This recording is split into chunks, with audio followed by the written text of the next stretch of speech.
I'd like to go ahead and bring the public hearing for the Warrenton Board of Aldermen meeting for March 6, 2018 into session. I believe Mr. Reville will come up and speak.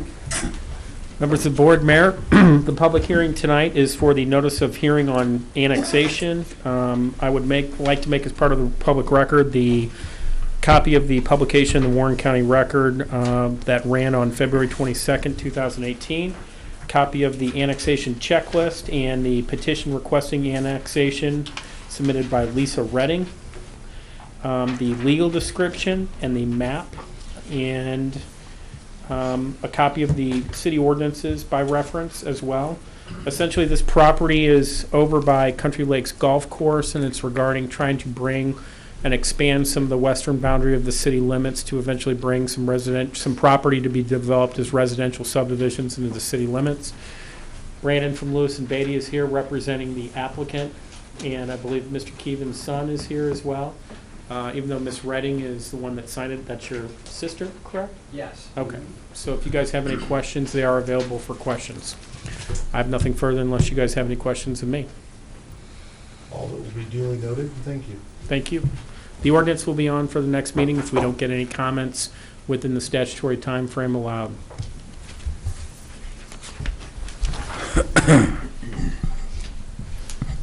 This is the time with the public hearing on just the voluntary annexation that we will allow the public to come up and speak. We ask that you come to the microphone, state your name, and we'll give you 5 minutes to speak.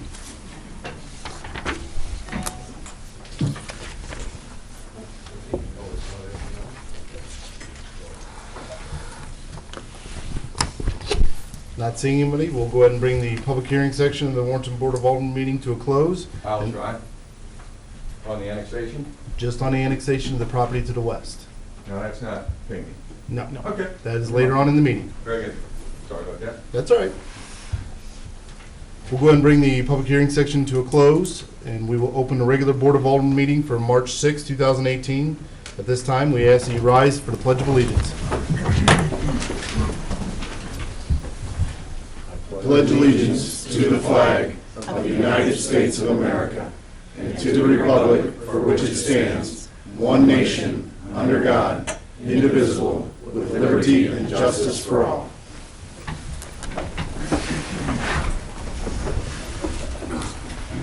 Next item would be the consent agenda. First item is the open and regular meeting minutes from February 20th, 2018. Then we have both executive session meeting minutes from February 20th, 2018, and the planning meeting minutes from February 27th, 2018. Any questions on that? I'll entertain a motion to approve the consent agenda items. So moved. Give me a second one. Who wants to be second? Who'd you write for first? Schultz. I'll second it. All right. Motion made by Alderman Schultz, seconded by Alderman Deloy. Roll call vote, please. Alderman Deloy, Yes. Alderman Schultz? Yes. Alderman Shell Harvey? Yes. Alderman Costello? Yes. Alderman Ock? Yes. Alderman Miller? Yes. Motion passes 6-0. All right, we'll open up to hearing from the public. We ask that you come forward, state your name, state the business, and we'll give you 5 minutes to speak.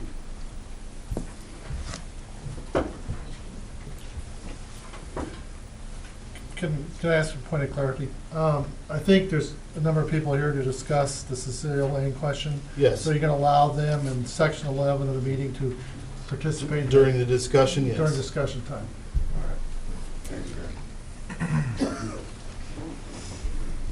Not seeing anybody, we'll move on to the Board of Aldermen comments.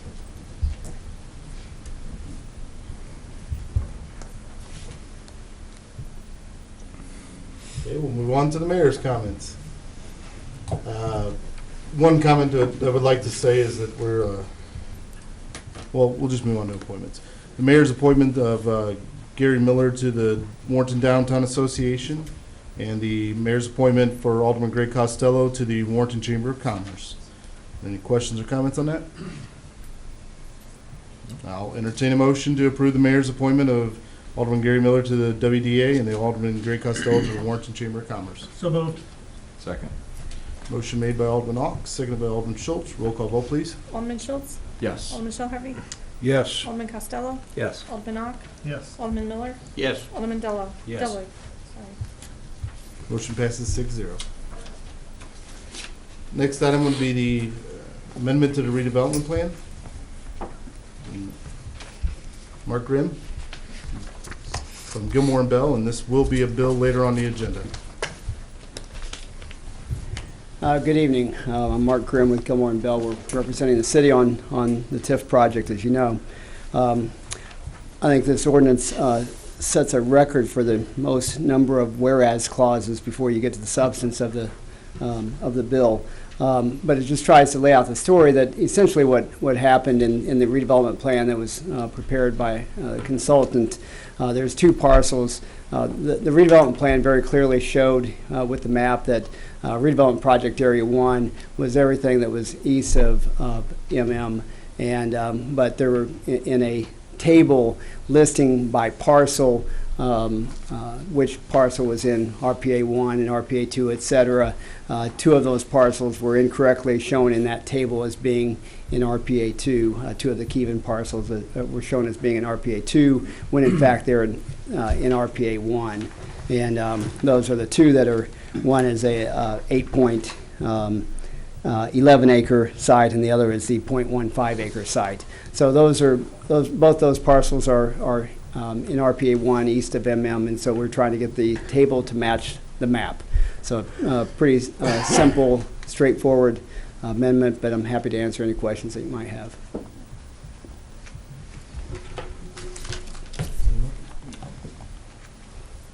No, thank you. Okay, thanks. Next item would be the First Amendment to the redevelopment agreement for RPA number 1 Art King with Rob Clark and Armstrong Teasdale. This will also be a bill later on the agenda. How you doing, Rob?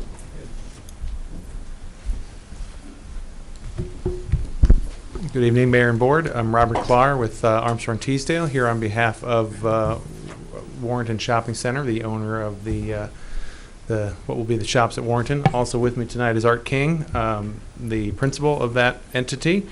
We're here to ask for the board's approval of a proposed amendment to the redevelopment agreement that was entered into about a year ago.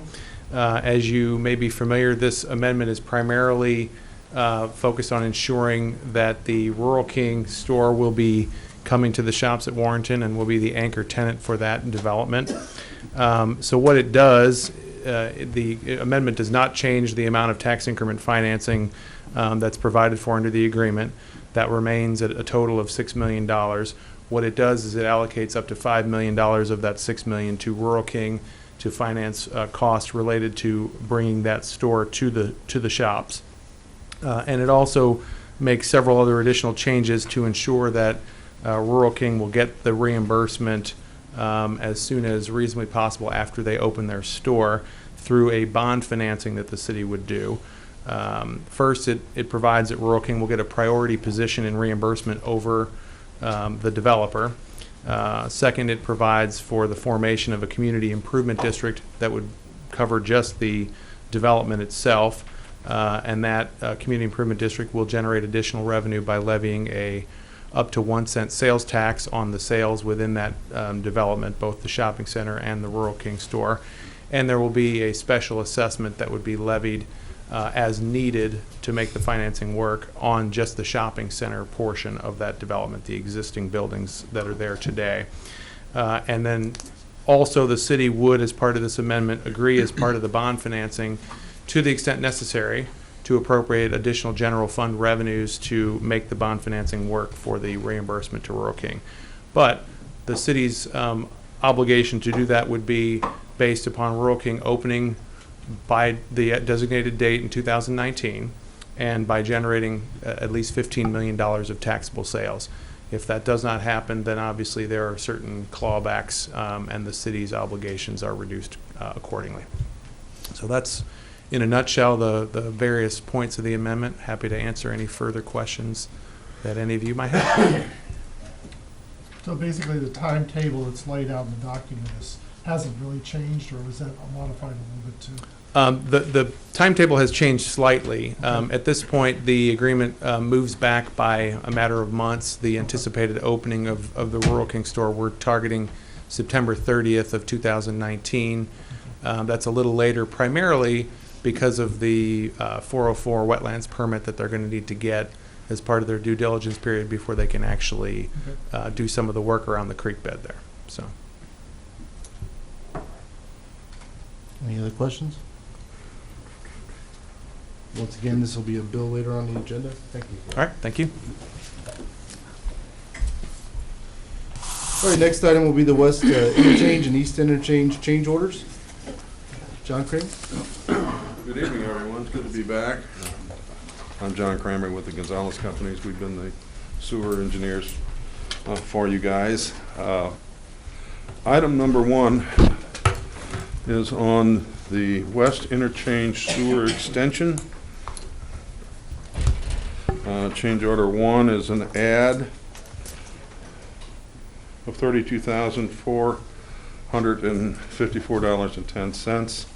This change order was required by a redesign to match better the changes that MoDOT made to actually the drainage plan in the area of the interchange. They added a very deep ditch, what is now on the east side of MM, which will end up being it'll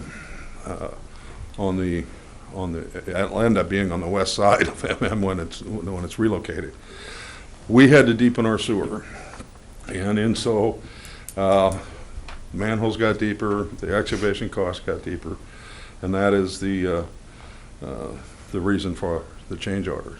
Is there any question?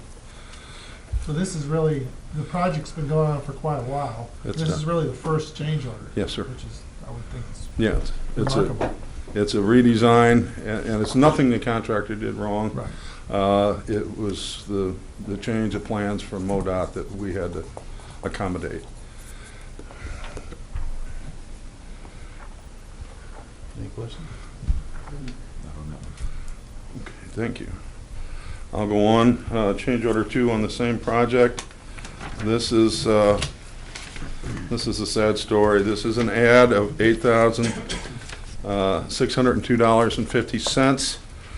As part of the coordination with MoDOT,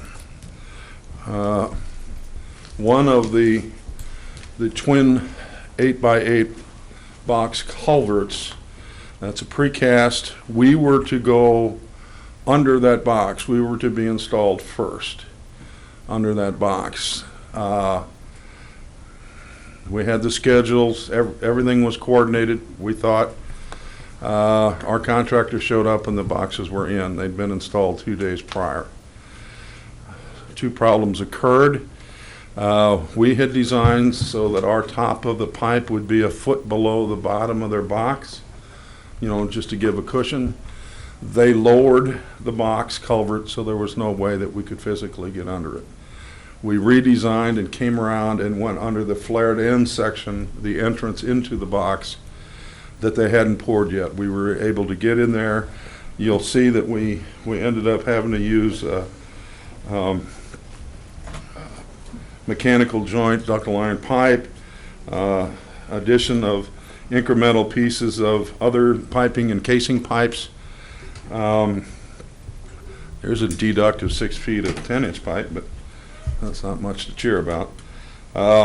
We were able to get under that flared end section, and they came back in. When they came back in to pour the floor of the flared end section, and when they did, they damaged our pipe. The contractor has since repaired it. Our contractor has repaired it, and he hasn't charged it for us. So I think he felt as bad about everything as we did. So this job started out as a challenge. Our first crack out of the box, we ran into an angry beaver. There was a family of beavers right just west of the existing parking lot of the mall. We got past them all right, and then we ran into this. So, are there any questions on this one? How's the Beavers doing? Well, I got to tell you, we went through, and it was obviously their borehole, or one of them. As we looked back, there was another ditch moving to the south, a log across the ditch, and there was three little beavers sitting there looking at them. Cute as could be, but we made them mad. Are there any questions? Any other questions? You mentioned in your presentation, use the word "they." Who? MoDOT for the most part. Okay. Well, okay. Yeah, we were coordinating with their installing contractor, and they could have been more cooperative. Let me just say that. So basically, when you're dealing with MoDOT, you Their way or the don't highway. say how much. Yeah. Uh-huh. So So really, the change order is only material, it's not labor, no, it's installation. It's everything. it's everything. And there is. It's not on the agenda, but I do have. Let me just tell you that the pipe installation is complete.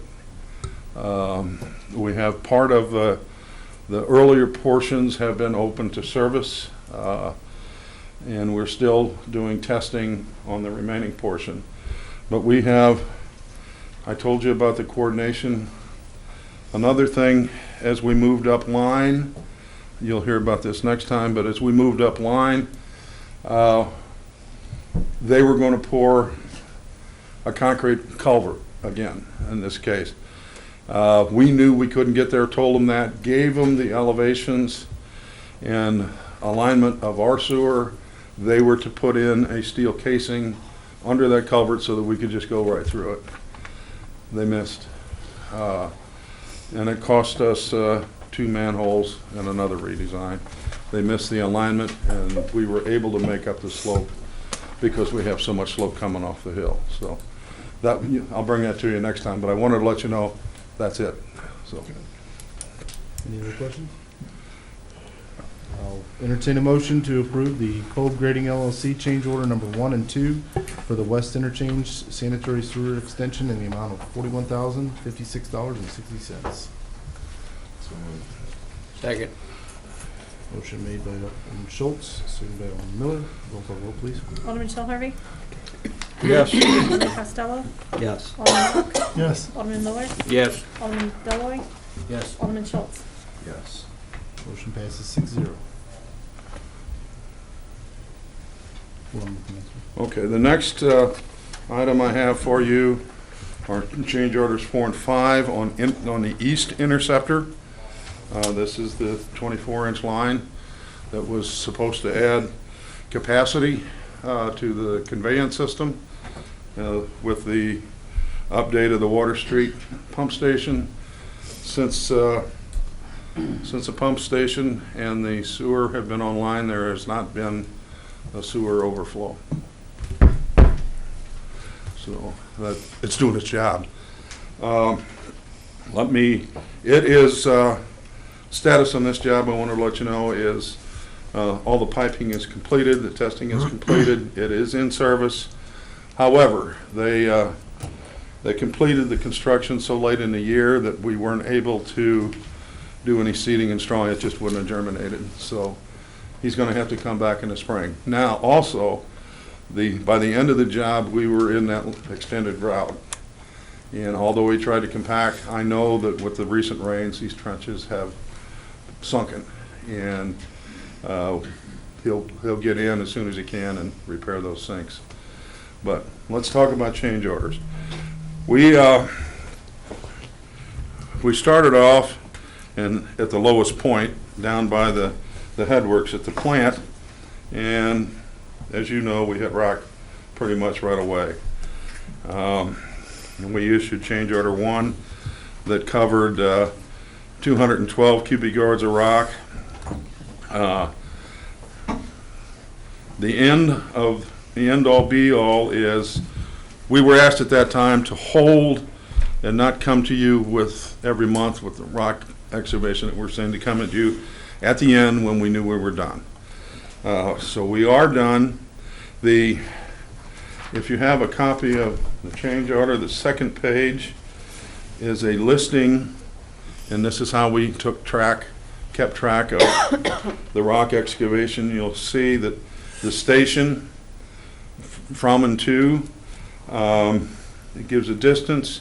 Trench width was 3.5 feet. The depth of rock encountered was is in the next column. That's then calculated in cubic feet and then transferred to cubic yards. The pay unit was in cubic yards for Class A rock. As you can see, we had a total Class A rock of 2,931 cubic yards. You can also see, if you look at it, the closer we were to the plant, the top of the page, that's where we hit the most rock. We took special effort. After that point, there were 3 redesigns trying to get out of the rock. The original design had us on top of the pipe 3 foot below the creeks. We just couldn't hold that. And in one area, we had to change the pipe material to ductile iron pipe because we were within a foot of the flow line of the creek. But it is a maintainable situation. I raised one section because we hit quicksand. There must have been a spring or something upstream of us, and there was about 100 feet there where it was soup. So we raised it up above that, and off we went. So I have some plan and profiles here that I've shown where the rock was hit on these profiles. If you'd like for me to show you those, I'll be glad to. Let me also tell you that our 24-inch pipe was 10,707 feet long, and we hit rock in 2,500 feet of it. So there are some plan and profile sections where there's no rock. Actually, 76% of the job had no rock on it. But you can see even on this one, we spent like $30,000 on rock borings to try to figure out where rock was. And this one, it's fairly straight. We hit 3.4 feet, but then you see here, we ran out. There's another one. Another one which went straight on through. There's that cover under the creek, and that's like 850 feet at 3.5 feet. We're good? Okay. You've reviewed all this, Oh, right? absolutely. Yeah. Oh, he's been, every foot. It's all been inspected too as they're taking the rock out, so. Okay. Yeah. You're comfortable? Yes, not with the money, but. Yeah. Here's one that's not so representative. We hit 12 foot of rock, then nothing, then 13, down to nothing. So, it was the big thing is we couldn't really judge where, we did our samples and rolled on and then. We did all we could do. Anyway, the end all be all is change order 4 is in the amount of $833,590. Now, that brings the total contract value to $4,022,000, essentially $500,000. We had set originally the funding up based on the engineer's estimate, and our estimate was $4,041,000. So it's still under our estimate, but still, it's a lot of money. Can I ask a quick question? Did we put the summary that's down below here on what we have on the screen? Is that ours, where you list the bond cash summary piece? That's for your So purposes. you got available cash of 1.3 million? So, but then we take this out of the 1.3, oh, that's already taken out out? of there, right? Gail? Yes. It's already out, so there There's a really line is item. still available funding under the bond. Yeah, originally we had thought we would have some funds left to start phase 2. Right, We realized early on that there were going to be some additional costs, so we had them stop with the phase 2 engineering until we finish this to make sure how much funds we were gonna have available to start that. Absolutely. I have one quick question for you. I know you've explained all of this, to try to capsulize it in as smaller piece as possible. What precipitated 833,000? Unforeseen, whatever? or- Well, we knew there were spots where we were gonna hit rock. It just got to be more expensive. We designed the lines trying to bring it up. Yes, sir. Okay. And it turns out, we had cost estimates, unit prices from the contractor for Class A rock, Class B rock. Class B rock, you can dig with normal equipment. Class A, you have to break with a breaker. And this was all hard stuff, all good stuff, all hard.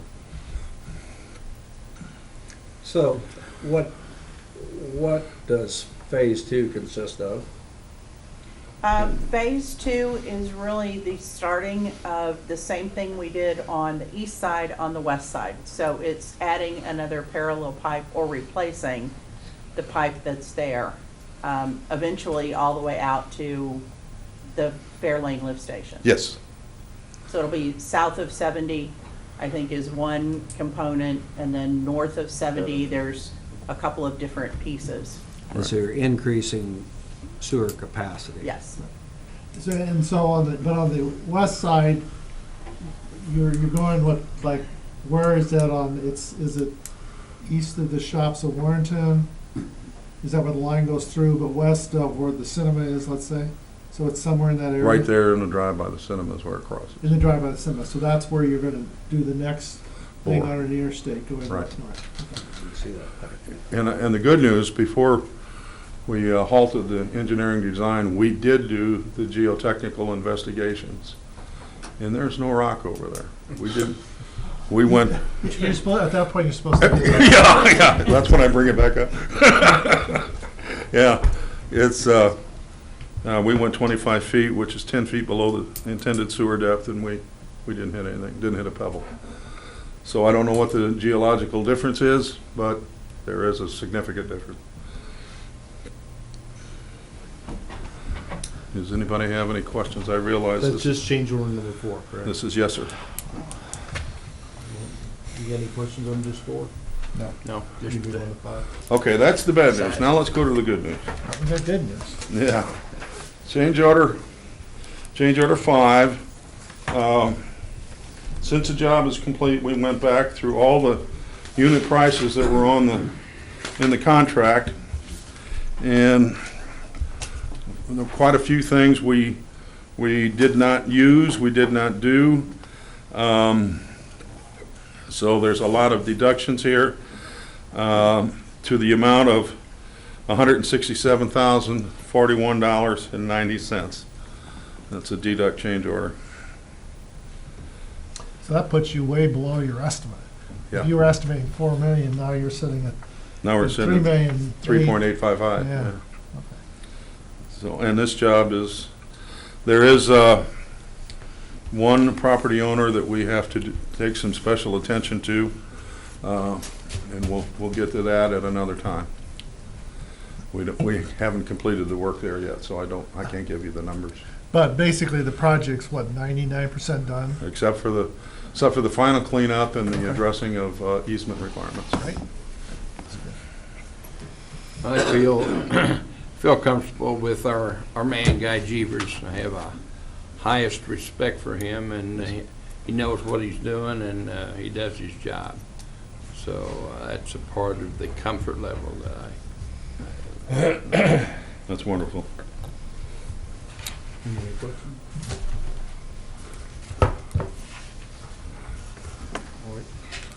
All right. Entertain a motion to approve the understall contract and change order in number 4 and 5 for the East Interceptor Sewer and the Water Street Force Main Project, and the amount is $666,548.10. So moved. Second. We're going to take off. Alderman Ock first, and seconded by Alderman Deloy. Roll call vote, please. Alderman Costello? Yes. Alderman Ock? Yes. Alderman Miller? yes. Alderman Deloy, Yes. Alderman Schultz? Yes. Alderman Shell Harvey? Yes. Motion passes 6-0.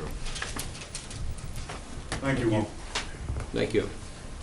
All right, next on the agenda would be the discussion of closing Pinckney Road. And I'm sure we have a lot of people that would like to get up and speak, but we're going to ask you guys to come up individually when we do discuss this, and we'll give you 5 minutes to speak individually.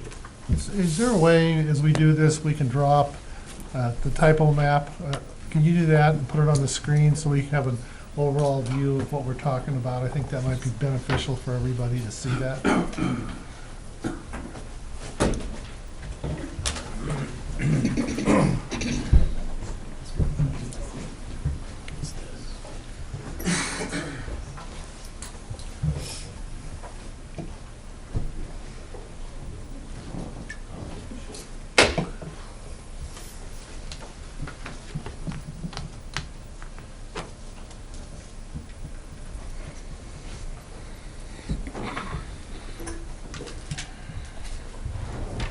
Good evening. My name is Jay Hopkins. I live at 612 Celia Lane. And I want to say in November, this had came up on the agenda, and we turned around and we had talked about it, and it was approved by the board that y'all were going to leave that road open at the time. And now all of a sudden it's back again. And I don't understand why it came back up when y'all had already approved that it was going to stay open. I'll answer that. Currently, the property owner has a proposal for a project to go in that area, and that's what generated this to come back up on it.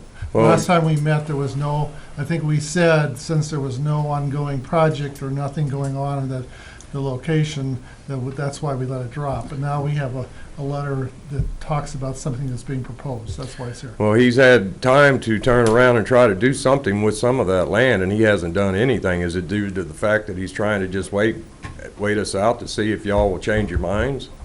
No, actually, he has a project now. So he's not waiting and pushing it through again. He's got literally a project that we're looking at. Well, I would appreciate it if y'all would consider leaving this road open, because the kids have to have a way to get to the school bus, and having to go up there to Highway Double M there, that is going to be a real problem. You got to go around that corner and go up that hill. And we talked about it last time, that trying to go up Pinckney on the north side there, that's an upgrade. And you have to fight that ice to get up that road in the fall and the winter and the springtime.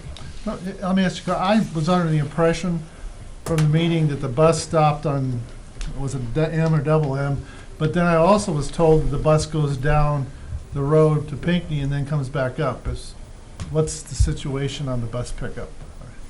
I'm not really sure at that time, at this time, but I do know that they go right there where Celia and Pinckney is, right there by where this part of the road is. They come down Highway U and stop at Celia to pick up the kids right at the end of our street. Okay. So I was also one of the ones who said, what is the purpose in closing Celia Lane, and asked the developer and the owner the evening that they were here, and they said they didn't have a plan. And I said, well, I think it's important to me at least to see what a plan is, because part of our responsibility is the highest and best use of property that's in the city of Warrenton, and that comes from the Planning and Zoning Commission all the way up through the board. I then recall that I was here in 1987 when Mr. Welge came in front of both myself and Alderman Ock at the time. And if you'll turn around and look at the map, you'll see that what Mr. Welge proposed was building a subdivision, and the little turnaround that you see in the middle Right, I of the understand that. subdivision was supposed to be temporary. And you'll also see that the street goes further west and then turns and goes up to Highway Double M. So, if that had been done, we probably wouldn't be having this discussion, because you'd have more than one way in and out of your development, which, in my understanding, that there's 3 homes in your Yes, there's development? 3 homes at the end of that street right now. How many homes are in the whole subdivision? And that whole subdivision, I would say there's probably about 5. Okay. So that's part of the issue. This project was never completed, and I understand in talking to Mr. Welge that it wasn't as successful or financially rewarding, and he just didn't complete it. I, for one, would like to see this finished out. Now, there might be individual residents out there like to see it stay just like it is, but that's not what was proposed. That's not what we voted on. Let me ask you this. If he turned around and put that road in, are you going to keep Celia open? This part of Pinckney, Celia Lane? What we're going to try to do, or what I'm going to vote to do, is to make the best access in and out that we can do, both in terms of safety and quality of the road, widening the access if it needs to be up where it touches into Highway MM, that's currently Pinckney, and then to look at the development plan that Mr. Keevan or whoever brings in here and take a look at it and make sure that all the safety precautions are put in, both for turning around school buses and just general traffic, that we can do by city code. Well, I don't think you're going to be able to get a fire truck in there if we ever need a fire truck. If you turn around and close off this Pinckney Celia Road right there. Well, There's no way you're going to be able to swing a fire truck up there on you and go down Pinckney and then turn left on that to go to Celia Lane. There's no way. Well, there is a way, and That's if y'all widen it out, but you're going to have to go over on the side of that and make that road about twice as wide. that's what we Is that, pay. is that economically feasible to do whenever that's just like you say, a little bitty spot? You're Well- gonna spend more time on that and you've turned around and y'all blacktopped that road already. Somebody's blacktopped Pinckney already, so y'all had this in your mind to turn around and do this. Well, I can tell you that we didn't have any of this in our mind. I've only been back on the board for about 6 months, and I don't know of any plan that was there, but it is our responsibility to look at the highest and best use of this land. And we're certainly not going to see this piece of ground have additional houses on it because of the traffic that's on both Highway MM and Highway U. But, if you want to talk about safety, it's been a long time ago. But I sat here and listened to the same arguments that what Mr. Welge was doing was not safe. And it was because ambulances and school buses and fire trucks couldn't turn around when they got to the last house on Celia Lane. And what we were promised then was that this street would be finished and that this turnaround would be put in very temporarily. And here we are 30 years later, I guess. And I was on planning and zoning when Mr. Welge came before us in '87. I remember that now. And the sad part about it was, at the time, I guess our ordinances didn't require escrow accounts to require him to finish the project, at least the road structures of it. Nowadays, we would have there wouldn't be an option. He would have to finish that all the way through. And again, but you mentioned about the fire trucks. We have, based on information provided by Fire Chief Owenby, the current intersection at Pinckney and Celia can be navigated by his fire apparatus, but he would prefer it to be widened if development occurs. So, yes, they can, the fire equipment can handle that area as it is, but they would prefer it to be widened. So these are things we're looking at if that end of Celia gets closed. So. All right. Well, I do appreciate it, and I wish y'all would consider not closing that street. That's the best way that we can get out of there out of that area there. And it's a lot easier for us to get access onto Highway U than it would be to go up there to Double M and try to get out that way.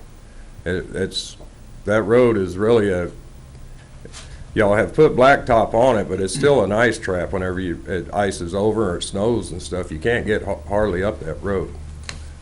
It's got a real high upgrade, and you admitted last time that this was up, that there's no way that they're gonna be able to knock that slope off of that road. Well, but, and I wish we could put this on the screen, but one of the things that I think we're gonna ask, and there's this drawing that we have in front of us, is that when the developer comes in to do this project, he's gonna be required to donate land back to make that entryway so you can get to a flatter spot to the west by widening the road there. I think there's some things that, the other thing that I think is critical is part of the development, and this may have to be him yielding all of his ground, is to make sure that when it gets down to where Pinckney and the city come together, there's more than sufficient space not only to turn a fire truck around, but to turn a school bus around.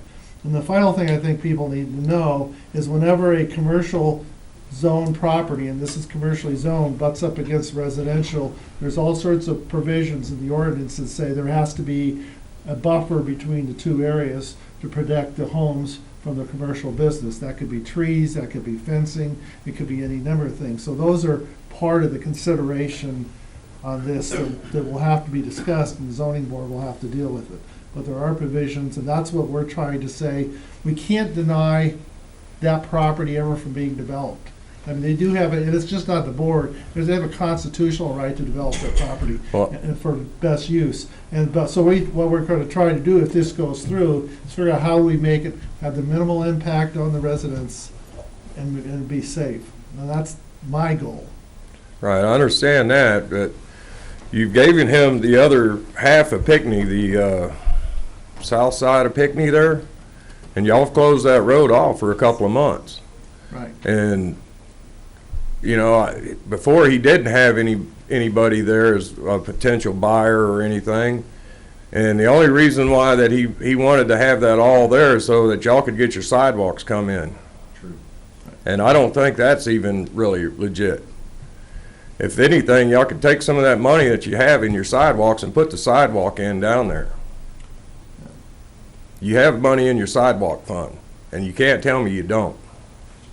Well, but the idea of this is to put together a complete, comprehensive plan on this piece of property that works for both ingress and egress for you folks, and makes the use of that property its highest and best use. Well, why don't you do this? Close off the northern part of Pinckney there and leave Celia open for us. We're the ones that use it every day. Well, you split up that parcel, but I guess we could also, I guess we should also force the rest of Cecilia through as it's platted and was planned some 30 years ago. Then we probably wouldn't be having the discussion. But we're doing our best, and what I can promise the citizens is we will look hard and long at the proposal that's put in front of us to make it as safe and as accessible for both law enforcement, emergency services, school buses, and that the residents here can use. I would also hope that this development will be completed at some point in the future. All right, thank you for your time. Thank you. Thank you. Mayor, if I can just make a quick Yes. question. I wanted to correct a comment that Alderman Shilharvey made with regards to the escrows. First off, when you do a subdivision, it has to conform to the street plan of the city. And essentially what happens is that our ordinances at the time require the developer, when they subdivide land, to put the remainder of that street in.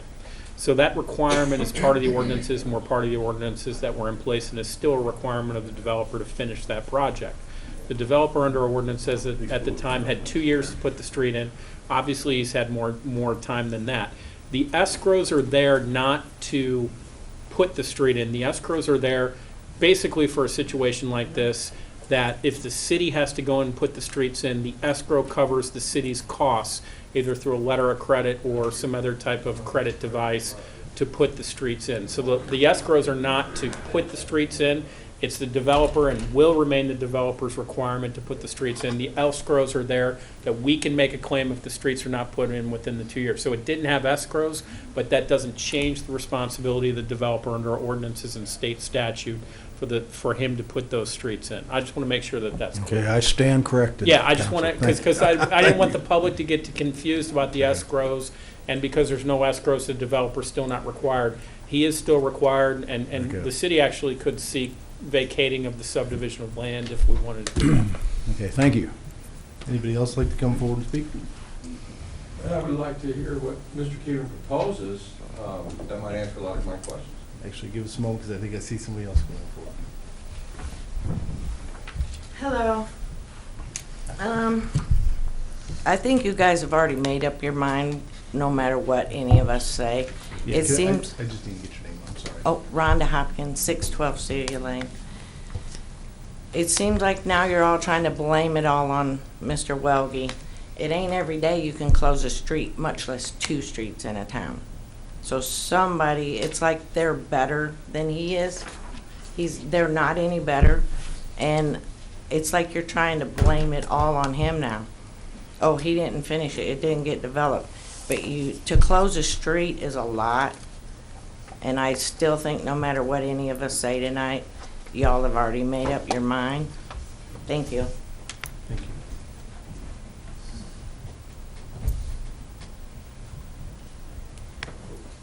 Anybody else? My name is Sean Fitzsimmons. I own 606 West Boonslick. Good evening, Mayor, Alderman. Can I walk over to this? Yeah, please. Now, like that gentleman said, a few months ago, we talked about the closing in Pinckney, and it sounded like, my concern was, what are you going to develop? What is it going to be? Before we can make any decisions. My questions are still, what are you going to develop? What is it going to be? How is it going to affect my property value as I border all up north of Celia, Pinckney? The alderman's job, first and foremost, is to protect the citizens, present and future, then the city and the well-being of the city. So I'm going to walk over here and kind of point out where I'm at.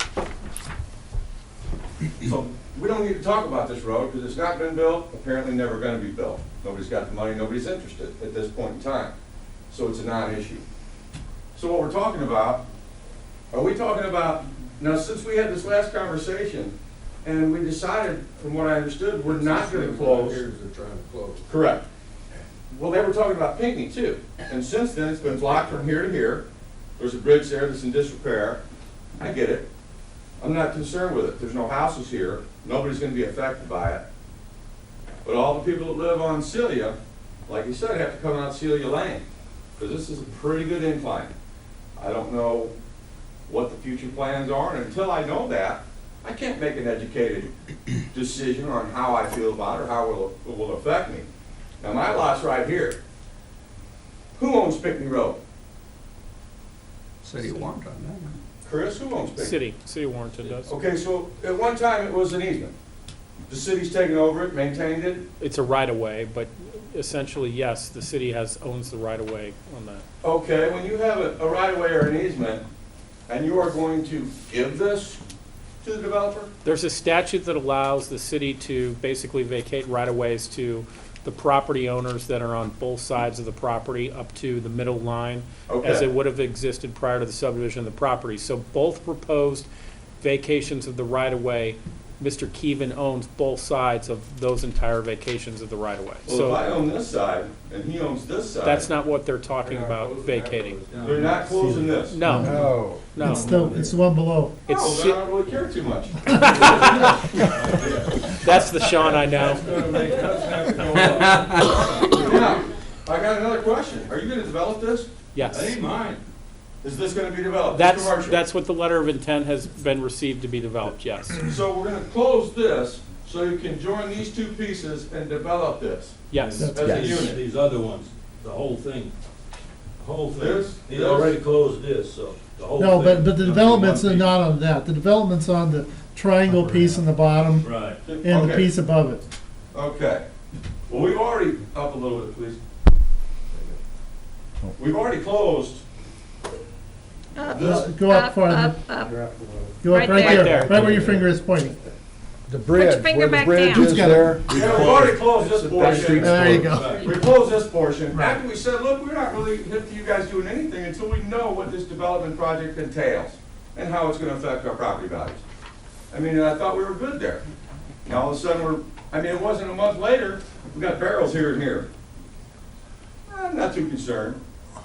But I am concerned with what development's gonna happen up here when these two are joined. Now, I know this is commercial, but depending on what they wanna develop, it Well, could very we negatively can, we affect. can talk about that. It's public record. We have a letter, from the, Kevin, We cannot? So, this is how I'll address that, Sean. Any type of development that would come in, we've been notified from the developer that they have a letter of intent on the property, that somebody's interested in the property. We don't have information as far as that proposed use, and we wouldn't have any information on that yet, Sean, because that would be part of the zoning process, the site plan process, rezoning process, whatever the proposed development is that has come in. But I think Alderman Ock said that last time, where he said, look, we have nothing here, we're not gonna address it now until there's something that you guys have proposed to come in.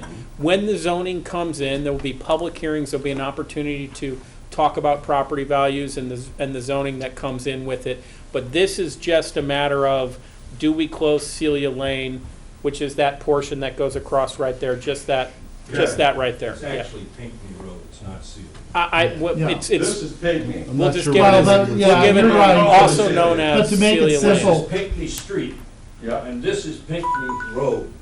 yeah, I know, but I think everybody understands all Okay. this. I'm still gonna go back to my original What is the development? problem. We don't know what the development is. Well, then I don't wanna talk about closing this until we do know. So you come up with a proposal, put it in black and white, what's it gonna be, how's it gonna affect us, then we'll talk about closing it. Until then, why are we talking about it? Thank you. What I've talked over with the Director of Operations is there would not be any basically release of that property, or there'd be a reversionary right on that property if the property did not develop or it didn't get the zoning. So, there would be some safeguards that we could put in place with regards to the property if it didn't develop or didn't pass the zoning process or whatnot. Well, is the request to close prior to the project being completed, going to P and Z? Is that what the request is? It is the request, and that's not an uncommon request, because there would be, that's not uncommon that we would receive a request like that, because they would want to know whether or not the project is feasible. But there's contingencies we can put in, reversions we can put in the deed, that if the project did not get approval, that it would revert back to the city. So that's typically how it's handled. So let's talk about, let's say between now and when a formal proposal comes in that we can talk about, that street will remain open. Well, Correct? what I've suggested is, in not putting the cart before the horse, is though, would be, we enter into some type of agreement to keep it open until it's ready to be developed, or until the improvements are made on Pinckney, is it Pinckney Road or Pinckney Street? On Pinckney Road, so it's a safer ingress egress out of there. So we would, the number one concern would be making sure there's access there until, or good access there. But the issue is the developer wants us to say, well, we're definitely gonna close this road if a development comes in. That's what they want. And then they're gonna Yeah. come in and say, okay, now we're gonna do whatever we want. And it's too late, we got the road, No. hope you like it, if you don't, That's what we're saying there, Sean, is there's contingencies we can put in there for if it isn't developed for a certain amount of time. And then through the P and Z, there's certain restrictions that we could discuss at that time Well, of I what goes assume in there. It's gonna be developed, Correct. or we wouldn't be talking about closing the road. Now, if we close this road, so everybody here is gonna come out this way? Yes. But I guess what I'm getting at, Sean, is you keep saying that there's no say in it, or that's not true. What we're saying is there's plenty of say in it when it comes to P and Z and property values, as Chris said before. So it's not true that there's no say in it or restrictions that can't be put on certain things. But it is also through a process. So, I mean, to sit there and say that it's not, there's no way, or there's no say isn't true. Why are we here? If he owns this and this, We're here because he's asking us, He's asking us, will the city close this road if I guarantee close this road if I expend the money to put a development in and it goes through zoning and it's approved and all the things are you willing to do it? Because from the standpoint of the developer, he doesn't want to put hundreds of $1,000s in to develop the property if he has no guarantee that he can get the road. Completely understandable. Yeah. So let's be forthcoming on what the development project is. Well, The only like you said, thing, we don't know we've the been details. notified by the developer that they have a letter of intent for development, and, you know, that's, beyond that, Sean, we don't have any more information than that, and quite honestly, I'm sure that's done purposely by the developer, but, you know, the comment was made at the last meeting, come back if you have something to come in, and now they have something to come in, and they're asking consideration of closing the road. The comment last time was the citizens that order this property would like to know what the developer is proposing to put in. Now, I'm a businessman. I don't put my shovel in the dirt for no reason. I know what I'm gonna do, got a plan, all laid out. It's not a secret. So why can't he be forthcoming? So then we'll know how we're gonna be affected and how more to address how we feel about it. Well, could I make one other comment? You know, your residences are sitting next to a commercial piece of property. Correct. And we can go to the zoning code, we can read everything that could potentially come into that zoning in commercial. And there's probably things you're gonna like, there's things you're not gonna like, but that's an allowed use. So when this property was originally developed for homes behind it, they were developing next to a commercial property. So if he develops this now, and he wants to close Celia, not Pinckney, Right. so Pinckney will stay open. Yes. Yeah, because we can't cut off access. Well, darn, to if we residents. close it, then I go into the middle of the road, and then there'd be a zoning buffer even further back for the commercial, and I'd be much happier because that'll give me some more buffer. Well, and it's written into the code that if a commercial butts up against a residential area, there's provisions in the zone that allow for a buffer between the businesses and the homes so that the homes aren't that badly impacted. Now, somebody's gonna If you argue, want to close Celia, somebody needs to complete this exit out for the folks. That's all I got. I mean, I think I made my concerns pretty clear. I'd like to know what he proposes. You did. Understand. Is there anybody else who'd like to speak? Yeah. Since I'm being made out to be the partial bad guy. can you Could I interrupt you, Art? I'm not trying to make anybody the bad No, guy. I will I'm just go back. saying that this is what was proposed. Okay. And just like Sean and others are distrustful of a development and how good it's gonna be or what it is, that's what you proposed, Okay, and it didn't get done. when we proposed. That's the fact. I was out of state, I know. still in the Navy.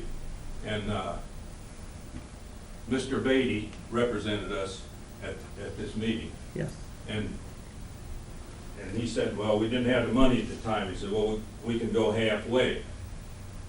And I said, well, how about, is the city gonna open Sarah Street? He said, no, not at this time. So we went halfway. So my question is, if we would go ahead and develop this, will the city put in that section of Sarah Street? Or do we have to put it in?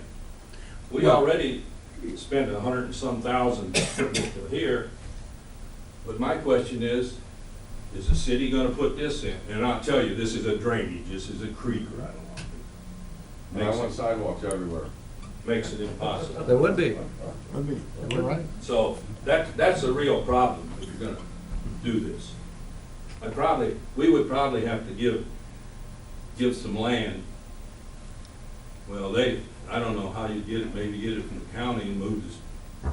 That's a major drainage down through there, by the way. They're doing a lot of landfill in that area over where the Yeah. county shed is too. They're bringing in landfill and filling in there. So you got a really bad problem right there. on They that. And fill it into also the right east? here is the major. You gotta understand, all of this drainage up here comes downhill. Comes through here, comes over here, and from your property over here, It doesn't cross from north to south across Boone's or across that mountain. What? The water. Yeah, drains down there. Does it cross the road? It crosses Boone's Lake. Yeah. And comes into your yard. Yeah, and it drains down through here. We have to maintain the surface drainage right along here till it gets down here. We put in storm drains down here. So that brings up one other point. Yeah. In 1987, the city of Warrenton did not have stormwater regulations. And if you thought it was expensive then, today, I'm told, and we've got Lewis and Beatty represented here this evening, but I'm told by one of their engineers that today you can figure on having about $26,000 per building lot invested by the time you do stormwater, water, sewer, streets, curb, and gutter. And so, I'm not, again, blaming you, but everybody needs to open our eyes wide that this is ultimately by you or somebody that buys up the rest of those lots and does develop this, and there will need to be a street Can you out the raise back. this up a little again? Show that. This is still zoned R2. It is not commercial yet. This is M1, and this is C1, all the way over to here. So that is in fact not commercial. Not commercial at this time. I checked with the city clerk here a while back, and this was still R2, this is M1, and this is C1, all the way to here. And I don't know what this is over here. Don't we have to And determine? we've been here several times, as you well know, over One the person years, speaking at a time. trying to keep this from becoming commercial all around us. Well, we were. We lost out here, even where this house sits at C1. So my question is this. When this developer goes in, and it's simply this, you're swapping these streets for the right of way for the sidewalk. That's the basic thing you're doing at this time. No.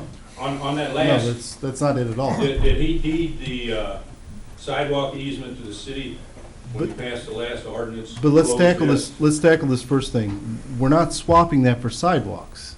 We asked for him at the time that, and I do remember it distinctly. We said, if you have an offer or someone who's Yeah. wanting to come in and develop, we may look at it at that time, but we weren't closing it then. Okay, but my question was, when we passed the last ordinance, you were authorized to deed this street if he deeded the sidewalk easement. Did that happen? Over there. Yes. Did that It happen? did. What, Chris? So the city Yes. got the Yes. sidewalk Yes. easement all the way, which is good. I was afraid that wasn't gonna happen. Okay. Good. I thank the city for heads up on that. So just real quickly, what is it that you view the piece of property that's fronted by busy streets on both sides should be used for? Well, I don't understand, well, this creek, I don't know what it'll do with C1 here. Well, let's talk about the property in question. What, you know, This one? yes. Well, first of all, I have to ask you, was there ever any soil samples taken on this after the county moved out? Well, that'll all be in the contingency, I would presume. Well, I hope of- so, of- because Well, sure. we went and watched it. Sure. This has been in my wife's family for 90 years. This portion here and all of that was her uncle's before that. And we watched when the county shed was here, and unfortunately, this wasn't even blacktop in those days. There was a tree growing right, when we bought this property in 68, there was a tree growing right here in the middle of the road. This road wasn't being used. And back in those days, we were all careless. I used to pour oil on the road, keep the dust down. They had an oil barrel in front of this, several oil barrels, waste oil in front of this shed. And, you know, workmen and that, get busy and run over. Dad sat on there and said, hey, your barrel's running over again. Sometimes it run all the way down into the ditch. But that's neither here nor there, but I hope we get a soil sample before he spreads any of I'm sure this that'll- dirt around. It's usually in contingency to get that. Can I go back to your comment on the zoning? Yeah. You know, it really doesn't matter. If that's R1, you can still go into the code and look at what the, or R3 or whatever the zoning is. You can still go into the code and look at what the uses are that are conditional or that are not conditional. So the zoning regulation sets that. But if he has if he wants to put a development in that would be only for commercial, that would be something else that would have, they'd have to come to us with a proposal to change that zoning district from an R3 to a C1 commercial to get that done. So there's multi-steps in here for this to occur. The zoning board would have to approve that change. We'd have to approve it as a city council. And so, I mean, this is not really, it's not as cut and clear as what you think it is at this Well, moment. right now, from somebody looking out what somebody else is doing, all I see, the person came in, bought 3 pieces of property that was divided by 2 streets. He's asking these 2 streets to be closed so he can make it all one piece, so he can sell it for more. That's the way I look at it. That's basically what he's doing. So how is that different than what you did back in 1987? Already owned it. But We didn't ask the city. But you subdivided it, Yeah. Mr. Welge, to make it more valuable. But I didn't ask you to close any roads or streets. Well, To make my but property you're, more valuable. but I'm responding to your comment about them wanting to make more money. What I'm asking you is what purpose do you see for that parcel that would make you happy? Well, neighborhood commercial, that's C1, isn't it? The neighborhood commercial, C1? Yeah, I'm trying to find it on my stuff, what C1 is, and the zoning, you know, that lists all the uses within the The zoning zone. man here? It's No. C1, I don't know what. Yeah, I'm trying to find what, C1 is neighborhood commercial, I'm trying to find the usages. And, Okay. I'm in the city code, If so then you could this read is off zone what potentials C1, I can would be. think this would go C1 and this would go C1, neighborhood commercial. Maybe something like doctor's offices, dentist's office, something like that. Or gas station or something. Once you go C1, that's neighborhood commercial too. How about government housing? Huh? So that's what I would see. You asked me. Well, and I understand, but Something I'm going to kind of cut down on a misconception here that we will tell a developer what they're bringing in. We can meet the restrictions, but he's by all means allowed to seek any company that he wants to go in there that will meet the restrictions from our planning and zoning. And I'm not accusing you of anything. I just think there's the whole conversation I've been hearing. There's a lot of misconceptions that we've already decided or we've done or we're doing. There's none of that going on. I mean, I think we've been, in my opinion, crystal clear on the fact that if somebody proposes a business, they got to run it through planning and zoning. They got to meet the criterias. There's restrictions that we put upon it, and I can bring numerous developers in here who didn't want to plant plants or trees or put up fences to create barriers that we required them to. Well, that, you asked me, that's what I see. Now, it can go much greater than that. And by the way, I'm looking at the zoning map now. The zoning map has both those partials as M1, unless there's a mistake, or M2, unless there's a mistake in the map. That's what I see, but I could be reading it wrong. I want to address what the lady said when she came up here. You know, I've sat up here for a long time, and the most difficult decisions we have are basically when commercial butts up against residential. And I don't care if it's here or it's Highway 47 through town. I live in one of those neighborhoods that butts up against with commercial. And I've strived over the time I've been here, realizing that we have to allow the developer's property to develop. But we also have an obligation to protect the interest of the residents who live in the area. And they're not exclusive. We can't deny the developer to sell fair use of the land, and on the other hand, just to protect the residents. So it's a balancing thing, trying to figure out how do we allow him to develop in such a way that it has negligible impact on the residential property. And if this thing goes through, from my perspective, that's the discussion, is if this is a use of property that we think is reasonable, that he's entitled to, because the Constitution says he's entitled to the development of the fair use of his land, then we have to figure out how we allow that and minimize the impact on the people who live behind there. And that's the goal in my mind. So it's not preset at all. And I'm sitting here wondering, how do we say to the developer, well, we're going to close this, it's the same issue you brought up, without really knowing specifically what it is. And the only thing that's proposed that made sense is the lawyer says, well, you propose it with a contingency that we will close it depending upon what the development gets approved. I mean, I haven't heard any other alternative.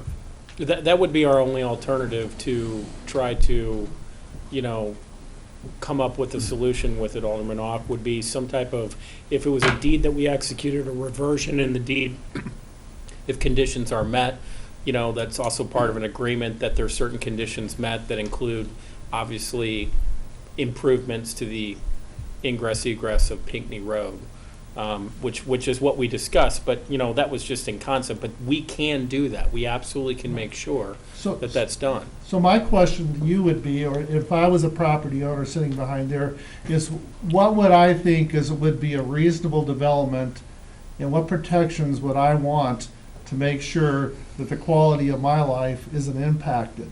You just can't say to the developer, no, you can't do anything. So when Highway 47 was being developed, in my vision was people were going to put strip centers up and down Highway 47 to the heart of town where the big homes are. That was going to happen. So me sitting behind there was going to be looking at the back of a commercial strip center. So we tried to change the zoning so the impact would allow that to develop, but have a minimal impact on the residents. But that required the residents to sit down there and say, what can we live with? Now, if you're saying to me, there's no way I can live with Cecilia closed, then I don't know how to get around this. But if you say to me, well, if Pinckney's widened, there's a widened part to get on the Highway M, there's a big enough cul-de-sac at the corner of Pinckney and Cecilia, and that would be accessible. If there's trees that are blocking me from seeing the back of whatever's going in there, I can live with that. That's how we have to work this out. I understand. Briefly, if you would. One last question. Stormwater, right now, from property up here on MM, the water from both sides comes down here, comes around here, comes at this point. There's a culvert across the road here, and it drains out this way to you.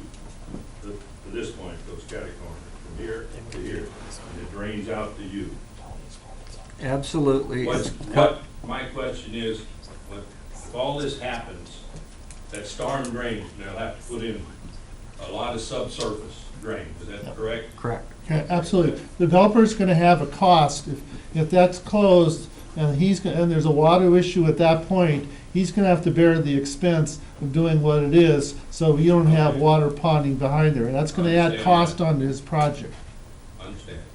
It might make the project not doable. Concern. Yeah, it may kill the And project. Has anybody heard anything about what they want to do here? Nope. See, we've always been concerned, what's going to happen here? They're going to build a factory across here, and we develop residential over here. I get what you're Beside the saying. creek? I don't know. We just try to attack the issues that come at Yeah, it one at okay. a time.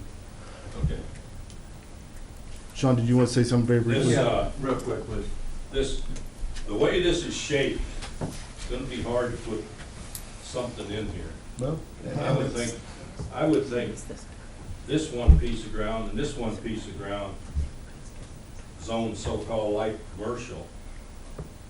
I understand. Sufficient. I understand, Mr. Woggy, but that's going to be on the developer. Isn't Yeah. this is subdivision? I I can understand the property owner wanting to join since he owns this, and this, you know, wanting to join these three pieces. Now, the benefit of one is an inconvenience to six. That doesn't make sense. Sounds like we're putting the horse before the carriage too. There's so many issues unresolved.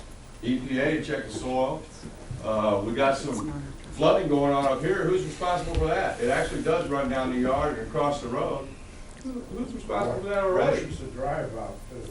Get a heavy rain and run right down the driveway. You're responsible for your own culvert. We're responsible for our culvert right here. Anytime you do anything, you're gonna divert water on somebody. Yeah, But you've got that on the planning and zoning and all in the, Retention, before anything Retention can be is a huge developed. thing. He has to understand, you have to make sure everything's right. trust me, every developer that comes in here that is Well, before we from close an area this, bigger than we're Warrenton putting the horse understands. before the carriage. There's so many questions unanswered. Why are we even talking about it at this point? Well, we're talking You gotta about, present it to us. because the developers asked us to consider closing it, that's it.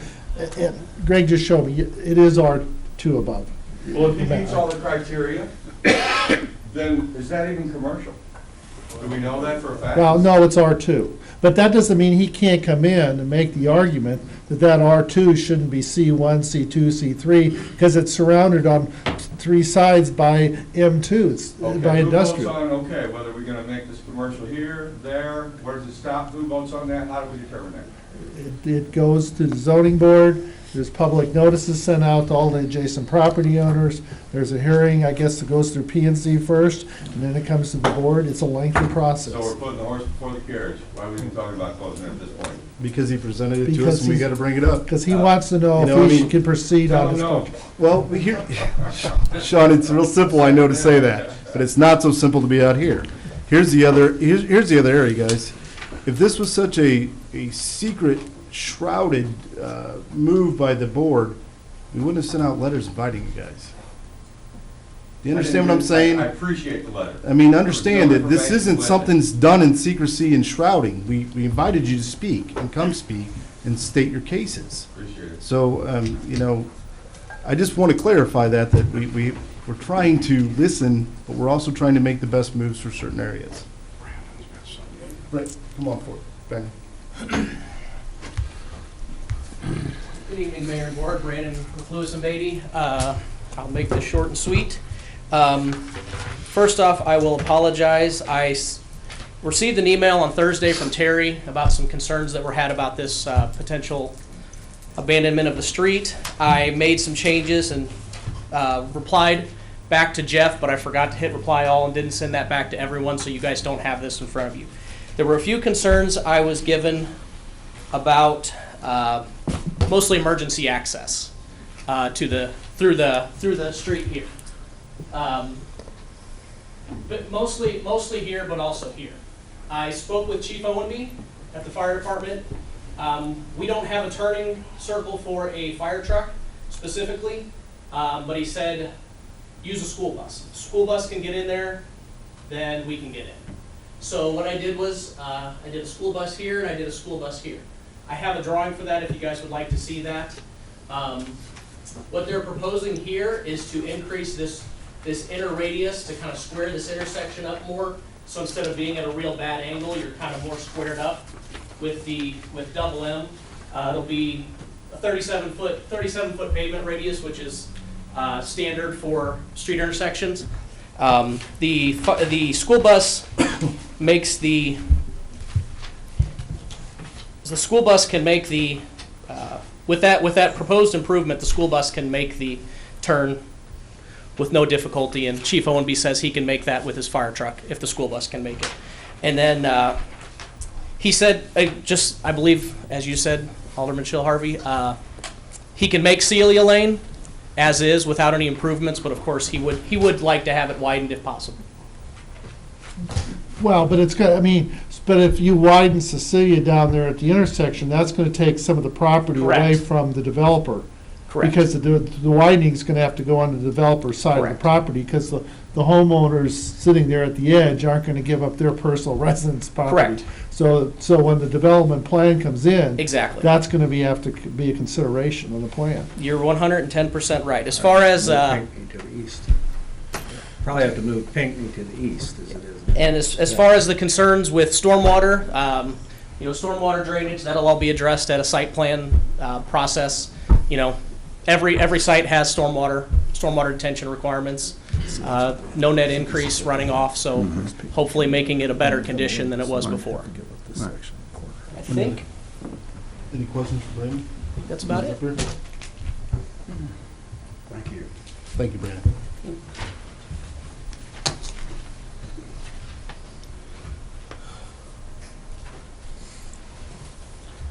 So are we seeking approval tonight for the closure with the contingency?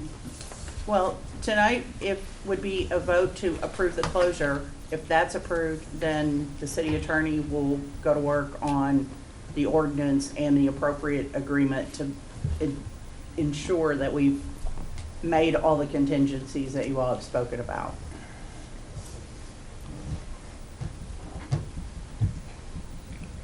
So, What about the gradient on Pinckney going up the hill, if they close it?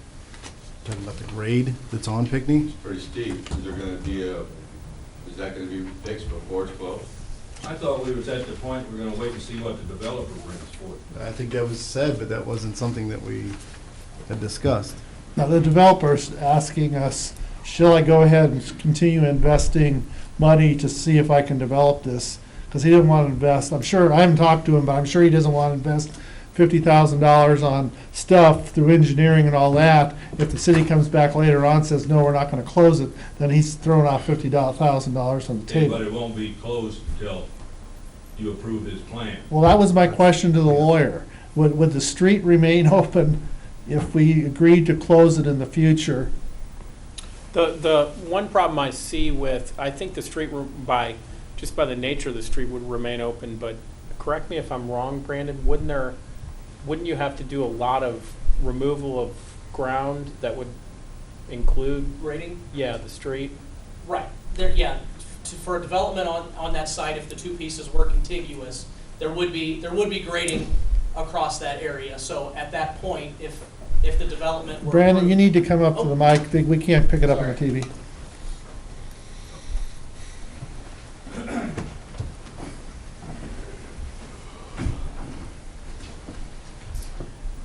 Yes, if they were to combine the two pieces and make them contiguous, there would be grading across there. But my understanding was that the plan was to do it contingent upon. Right, there's be nothing done on that. There won't be any grading, there won't be anything work done on that street, because you have to have a comprehensive plan, because if there is a stormwater issue at the corner of that intersection, that has to be fixed before you can even do anything with the street. The intersection, which intersection? Well, the gentleman who owns the Right here. development says, right there, you got a potential for a stormwater project Water if you comes block. down this side and under a culvert and comes down. So he's not gonna be doing any, pushing any dirt, he's not gonna be Sure. looking at stormwater drainage until there's a final approval. Correct.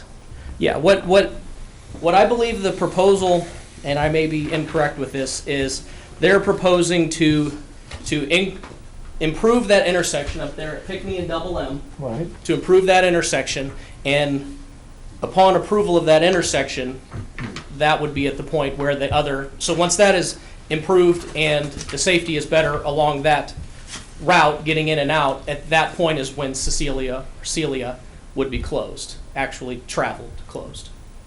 So they would allow, so if the city agreed that we were going to allow them to, we're gonna close Cecilia, they would leave it open and allow private residents to drive across their property until such time that Pinckney is fixed. I wouldn't think the city would actually I close it understand that. until, Well, I wouldn't think the city would formally close it. And Well, but part of the development, if the city agrees, is when we look at the project, you're gonna have to agree to fix Pinckney.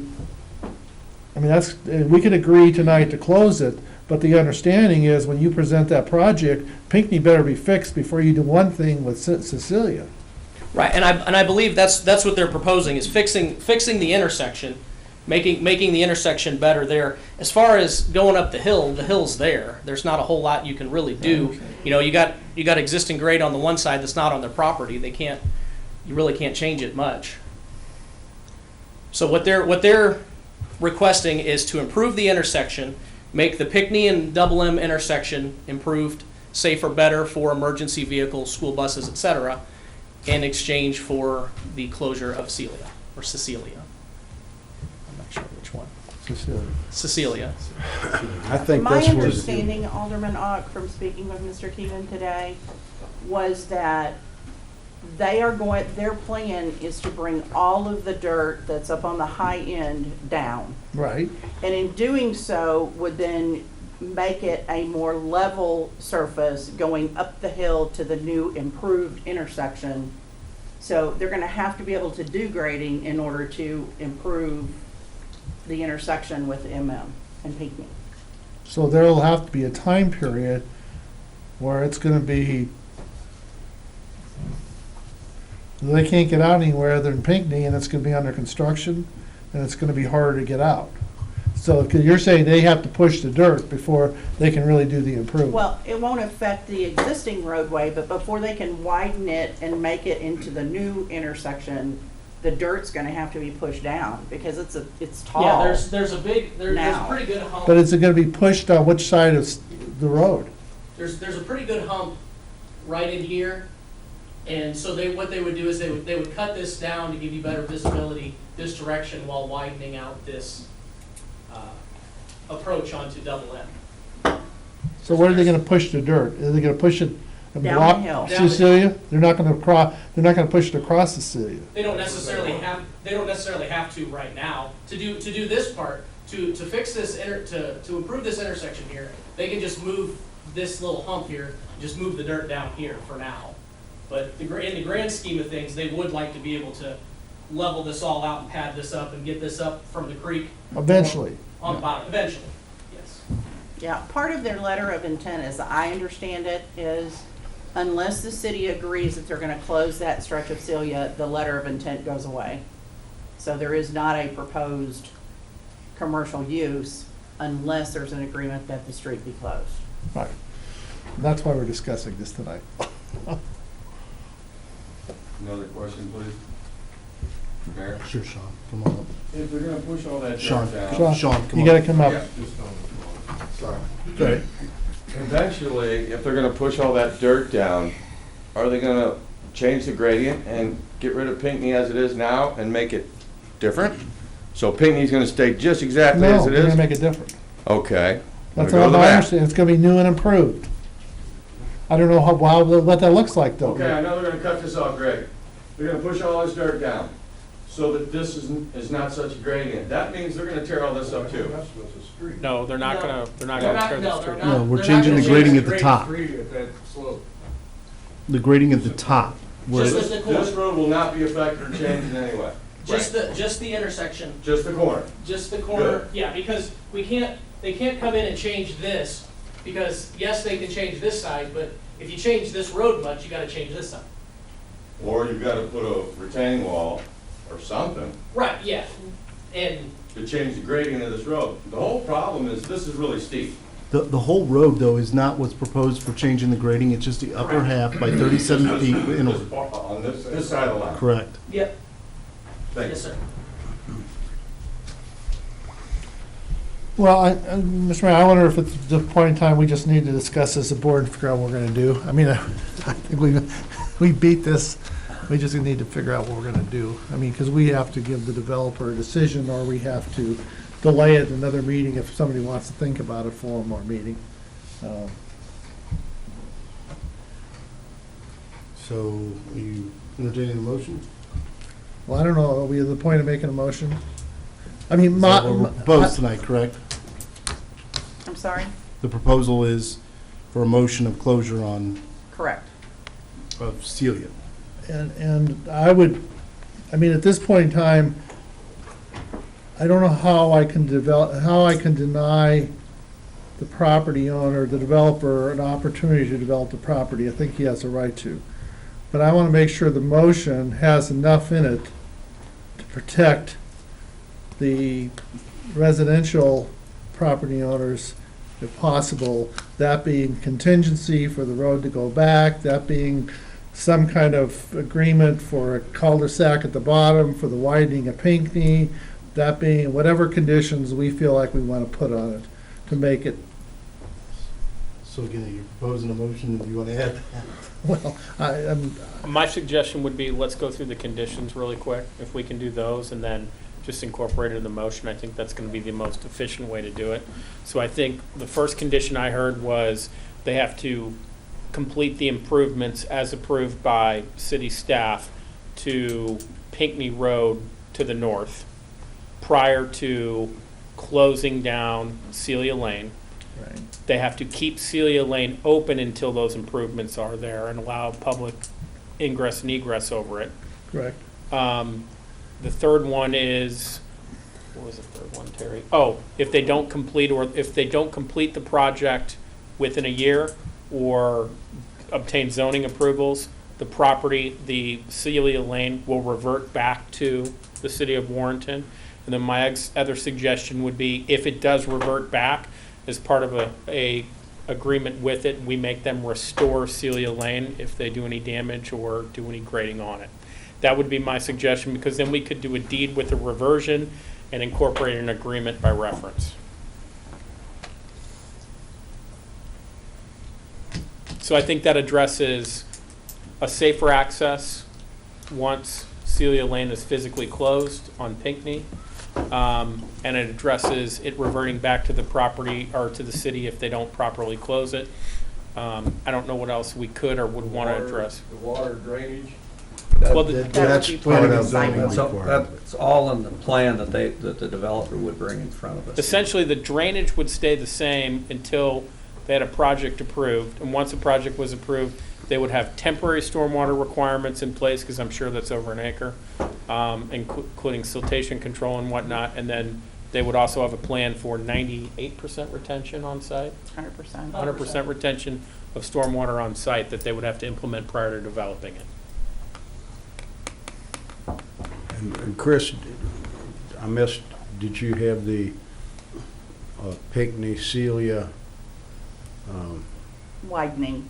widening part of it? Okay. I missed that. Yeah. No, you said it. Oh, I did. Oh, but he's talking down at the bottom. I was talking. Yeah, no, well, you were talking at the top, but we're talking at the bottom too. Right. I did Because not if a say school that. bus goes down that hill, they need to be able to turn around to get up. They can't be going down, backing a street, they need to be able to make a full circle turn. at the And bottom. Brandon, that's okay? Another question. Are y'all gonna, is there any ways you're gonna be able to put a light? They got to be able to hear you. Oh, okay, so, good point. My name's Jay Hopkins. I live at 612 Celia Lane. Is there any way you could put a light up at the top of that? At Pinckney and MM? Yes, sir.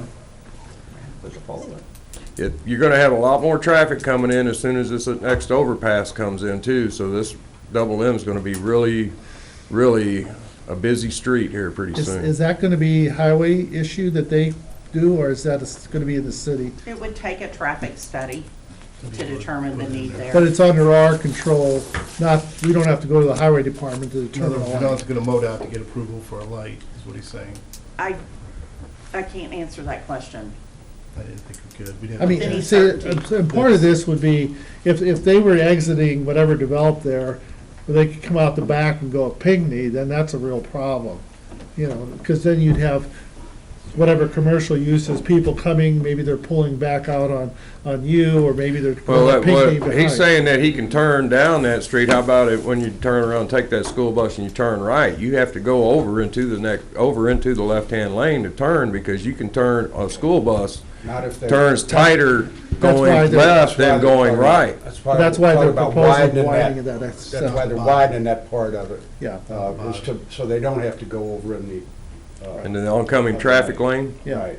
That's why they're gonna widen it like they're talking All right. about. And as far as the light, we can't give you an answer. I would love to give you an answer, but there's a contingency of dealing with MoDOT to see who would have to do that, and a traffic study would have to be done. All right, thank you, sir. One last thing I'll address. From what we drew up and what we talked with Chief Owenby, there is currently not any proposed improvement down on the south end.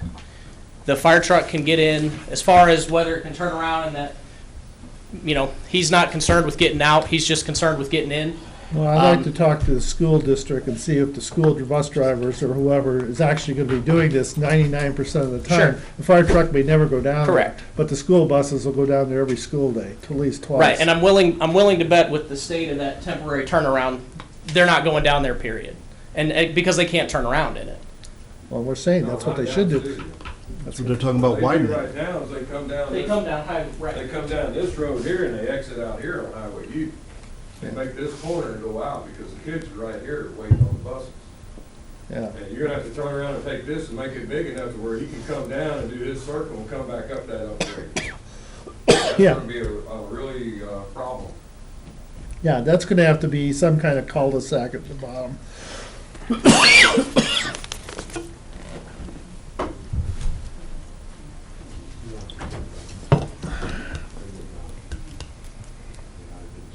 All right, so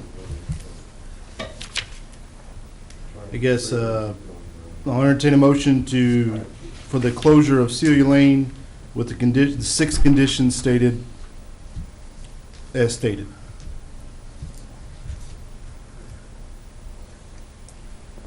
So moved. Second? Motion made by Alderman Miller, second by Alderman Shell Harvey. Roll call vote. Alderman Ock, When'd you know I go first? Yes. Alderman Miller, Yes. Alderman Deloy, Yes. Alderman Schultz, Yes. Alderman Shell Harvey, Yes. Alderman Costello. Yes. Motion passes 6-0.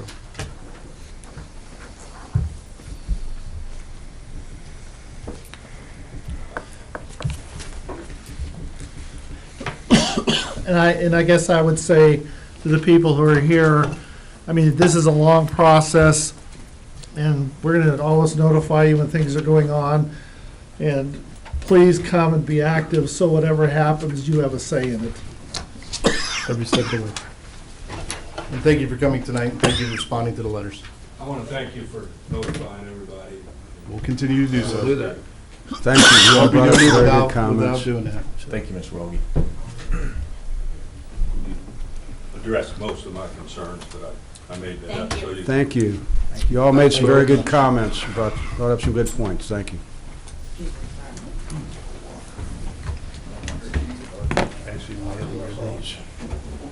How come you didn't get up there and state what was going on?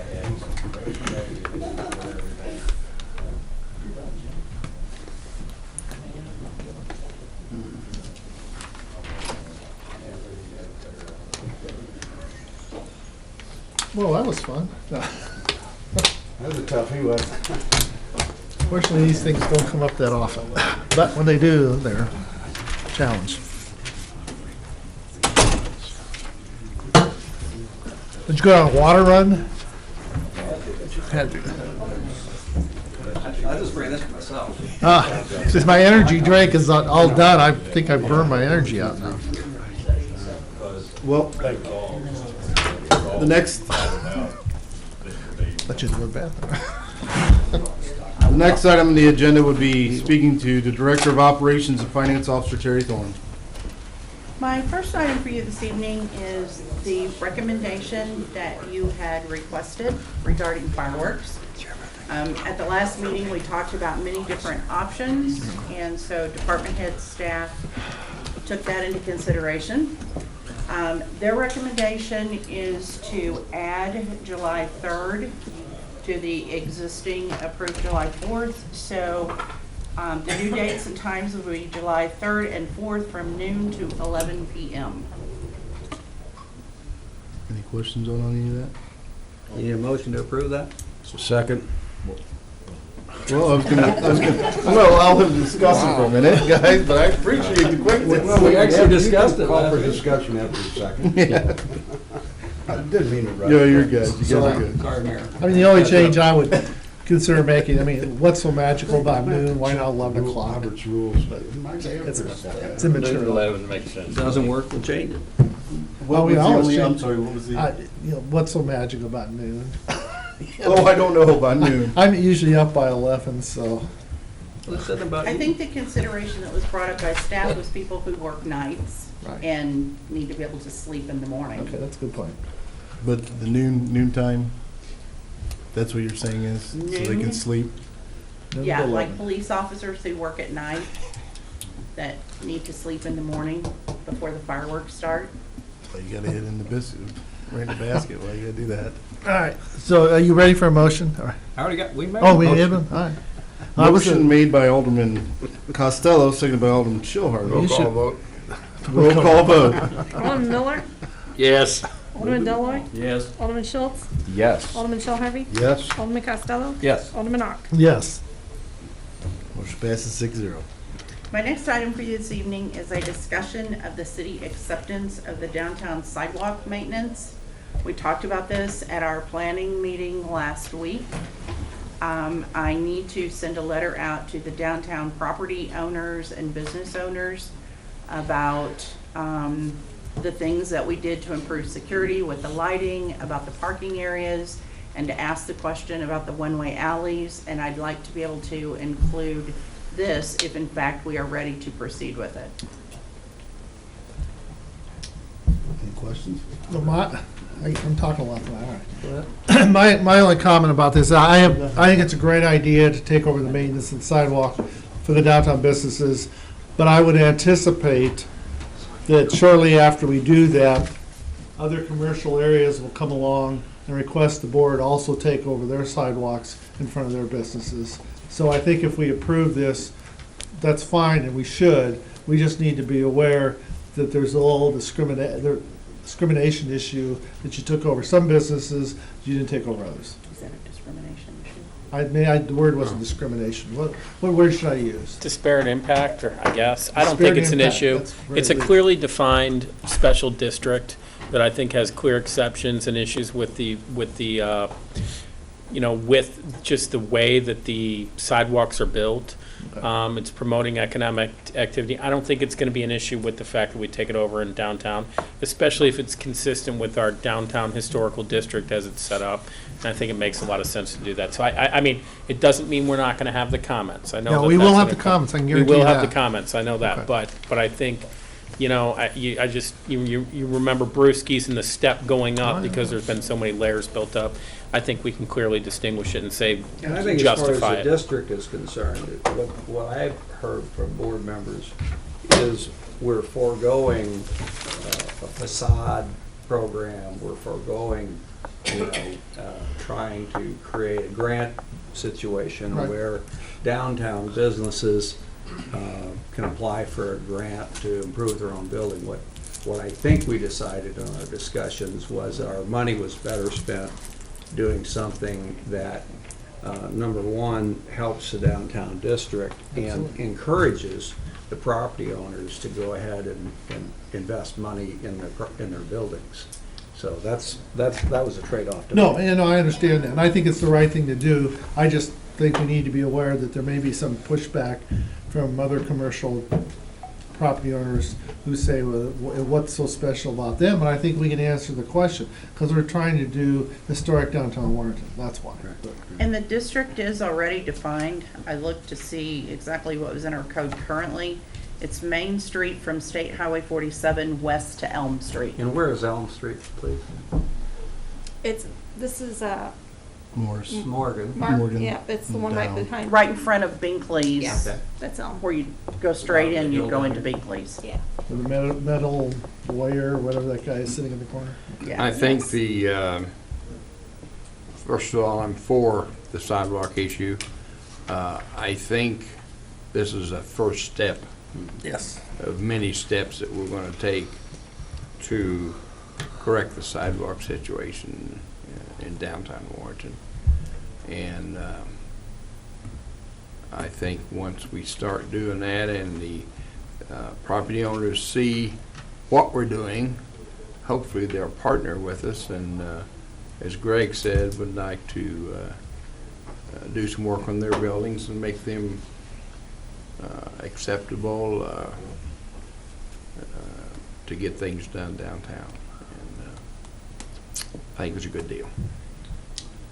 Thank you. Sounds like a motion. Any other questions? But I think, sorry, Uh-oh.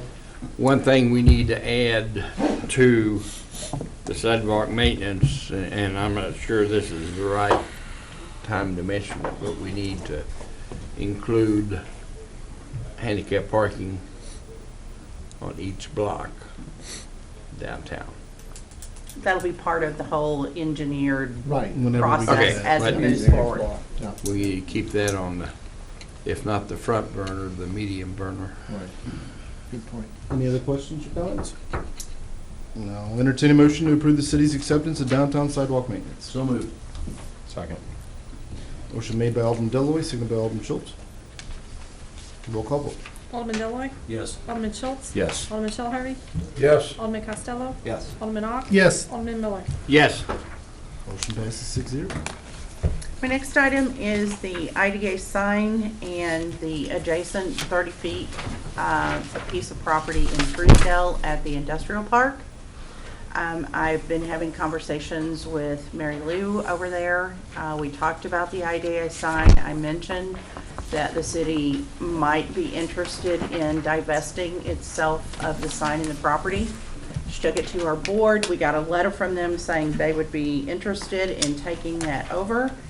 And we have an ordinance on later this evening for your approval for the mayor to sign. We'll then send that ordinance with our intent to Truesdale, who will need to pass an ordinance accepting the property. And then the mayor will sign the deed, and we will no longer be in the business of maintaining a sign in another city.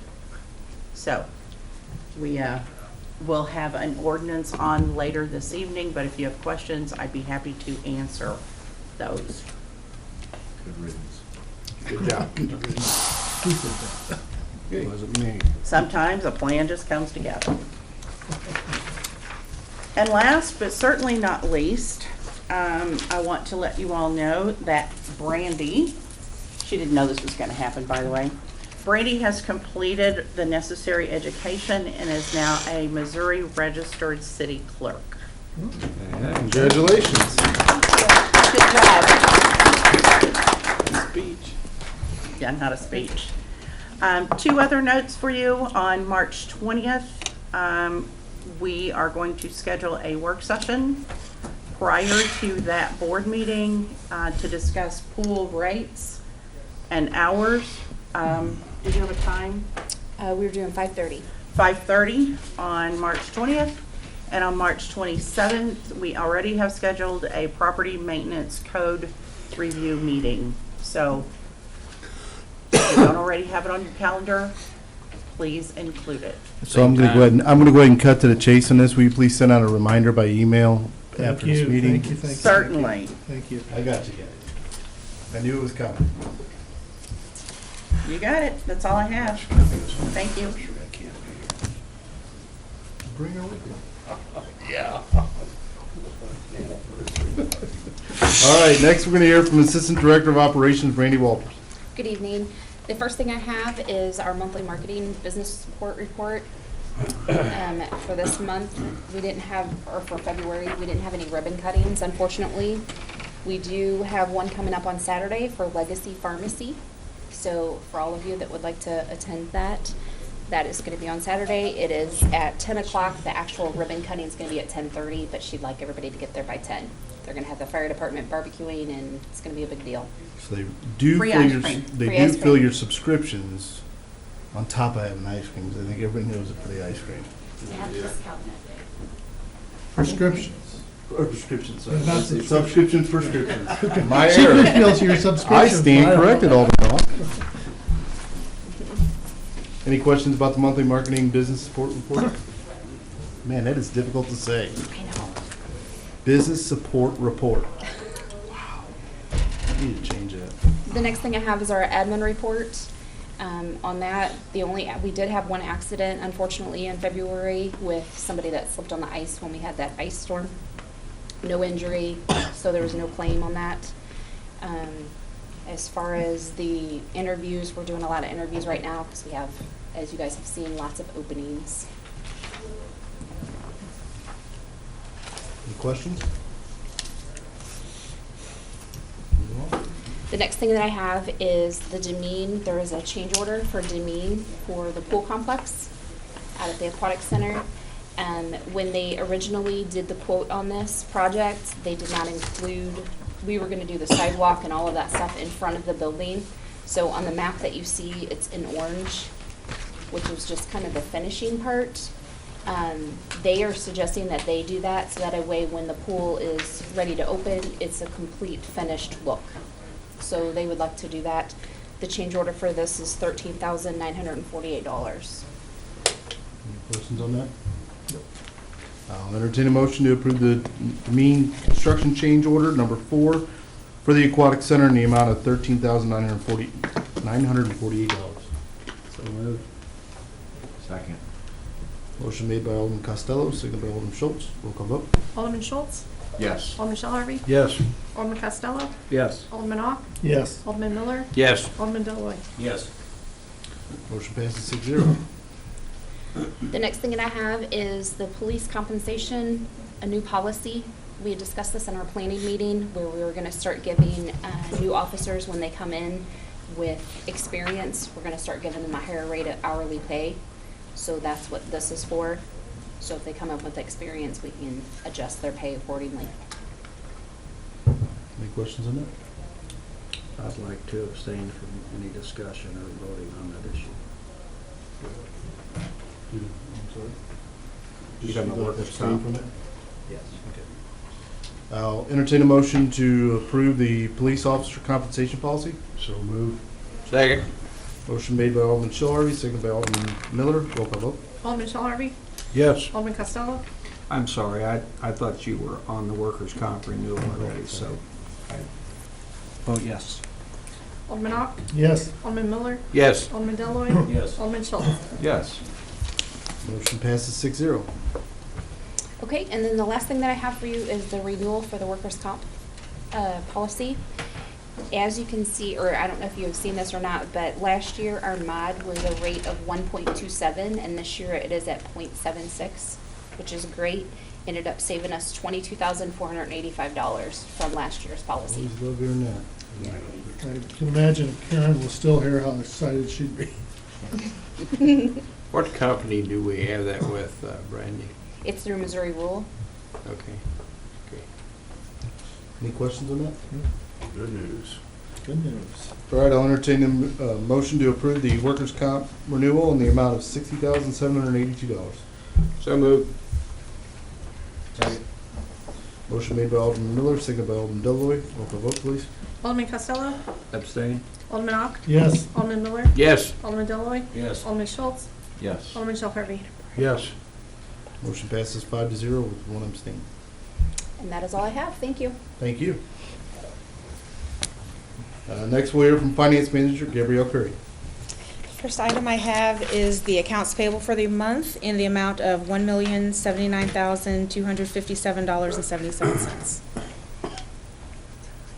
Questions on that? I'll entertain a motion to approve the accounts payable in the amount of $1,079,257.77. So moved. Second. Motion made by Alderman Ock, seconded by Alderman Schultz. Roll call vote. Alderman Ock? Yes. Alderman Miller? Yes. Alderman Deloy. Yes. Alderman Schultz? Yes. Alderman Shell Harvey? Yes. Alderman Costello? Yes. Motion passes 6-0. The next item I have is the monthly finance report for January. You'll notice that the sales tax is over budget for the month, or the cumulative is $3,920. And when we get to February, we are only under budget $6,500. So that looks good. Also, the building permit revenues are over budget in January. There were several new residential building permits that were posted in this period, totaling $5,232. And then in the water sewer fund, there were water and sewer connections related to the residential properties, totaling $15,300 that were posted in this period. Any questions? Nope. All right. Is it all? That's all I have. Thank you. Thank you. Next, we'll hear from the city clerk, Melody Root. Local Government Week is April 8th through April 14th, and in honor of this week, I'm proposing that employees are allowed to wear jeans, and there'll be an employee luncheon on April the 11th. That's Wednesday at the Grounds and Maintenance Building. Why do we need to approve this? Isn't this something you guys can just do? It's not, it's just informing you. So that way you can come to the luncheon Oh, so we can wear blue jeans and we can and go you can eat? come see We us. can go eat. You can eat. Cool. Wow, cool, yeah. Yeah. Oh, we got a dinner date, right? You could have just included the jeans and not the free food. Luncheon is the Not the 11th. free food. That would have been nice. Holiday. The 11th, is luncheon? Yes. April the 11th. It's a Wednesday. Thank you. Anything else? Anything else? Thank you. Next is bills to ordinance. I'll entertain a motion for the first reading of bill number 8-18. So moved. Second. Motion made by Alderman Deloy, seconded by Alderman Shelby. An ordinance of the City of Warrenton, Missouri approving an amendment to the Warrenton West Development Tax Increment Financing Development Plan and project originally approved by ordinance number 2308 and authorizing certain actions in connection therewith. I'll entertain a motion for the second reading and passage of bill number 808-18. So moved. Second. I go with you. Alderman Harvey, seconded by Alderman Schultz. I'm sorry, who was the second? Schultz, I guess. An ordinance of the City of Warrenton, Missouri approving an amendment to the Warrenton West Development Tax Increment Financing Redevelopment Plan and Project originally approved by ordinance number 2308 and authorizing certain actions in connection therewith. Roll call vote. Alderman Miller? Yes. Alderman Deloy, Yes. Alderman Schultz? Yes. Alderman Shell Harvey? Yes. Alderman Costello? Yes. Alderman Ock? Yes. Bill passes 6-0.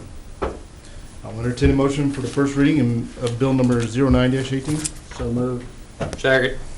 Motion made by Alderman Costello, seconded by Alderman Miller. An ordinance of the City of Warrenton, Missouri approving a First Amendment to redevelopment agreement relating to redevelopment project Area 1 pursuant to the Warrenton West Development Tax Increment Finance Redevelopment Plan and Project and authorizing certain actions in connection therewith. I'll entertain a motion for the second reading and passage of bill number 09-18. So moved. Second. Motion made by Alderman Deloy, seconded by Alderman Shell Harvey. An ordinance of the City of Warrenton, Missouri approving a First Amendment to redevelopment agreement related to redevelopment project Area 1 pursuant to the Warrenton West Development Tax Increment Financing Redevelopment Plan and Project and authorizing certain actions in connection therewith. Roll call vote. Alderman Deloy, Yes. Alderman Schultz, Yes. Alderman Shell Harvey, Yes. Alderman Costello, Yes. Alderman Ock, Yes. Alderman Miller. Yes. Bill passes 6-0. I will entertain a motion for the first reading of bill number 10-18. So moved. Second. I'm sorry, you seconded? First, second. You seconded. Motion made by Alderman Ock, seconded by Alderman Costello. An ordinance authorizing the mayor of the City of Warrenton, Missouri to execute a quitclaim deed conveying to the City of Truesdale, Missouri 0.13 acres for the IDA sign. I'll entertain a motion for second reading and passage of bill number 10-18. So moved. One of you guys want a second, Stat?